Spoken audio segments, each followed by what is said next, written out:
Ali, as you know, critics of the Obama administration have said that the release of your brother and other detained Americans should have been part of this deal.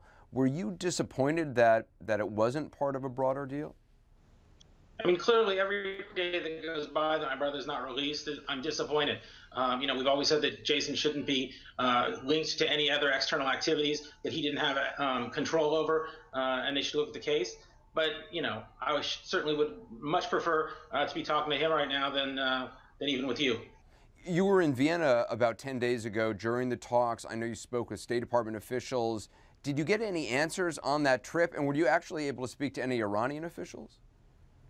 We've tried to talk with the Iranians a bunch of times, and they haven't wanted to talk to me. On the U.S. side, I've got contacts at State. We're in close contact. Obviously, it was a very busy time, but I know that Jason and the other Americans continue to come up as they keep the discussions going. My hope is that with a deal being done, that those discussions don't end and that they escalate, and that people on both sides of the equation realize that these are important folks, that they need to be released, that Jason needs to get out.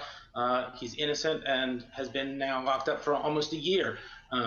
With just 3 days in court and 357 days in prison.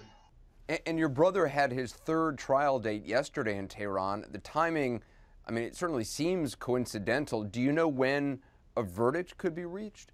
We're hopeful that the trial portion will end soon, hopefully within the next week or so. But we don't have another date scheduled, and we really have been very vocal, both within Iran as well as externally, saying that these delays are just completely inhumane. They're illegal by Iranian standards. They're illegal by international standards. This doesn't have anything to do with U.S. norms. It just has to do with their own laws, and they choose to continue to break them on a daily basis as they hold Jason.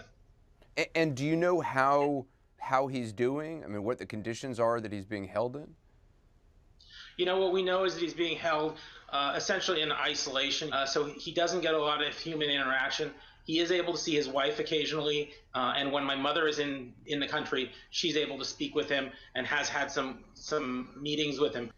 Do you see any signs of hope? I think there is movement in the trial. It's slow, but at least it's happening.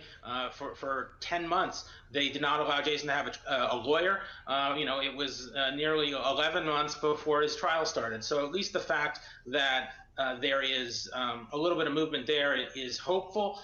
We know that he has a strong case. We know that the evidence against him is just non-existent, and that any fair reading, any fair view of the case would result in his acquittal and letting him come home.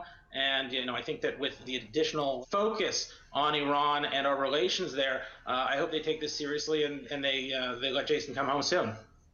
Ali, I appreciate you talking to us, and I wish you and your family the best. Thank you. Thank you, Anderson.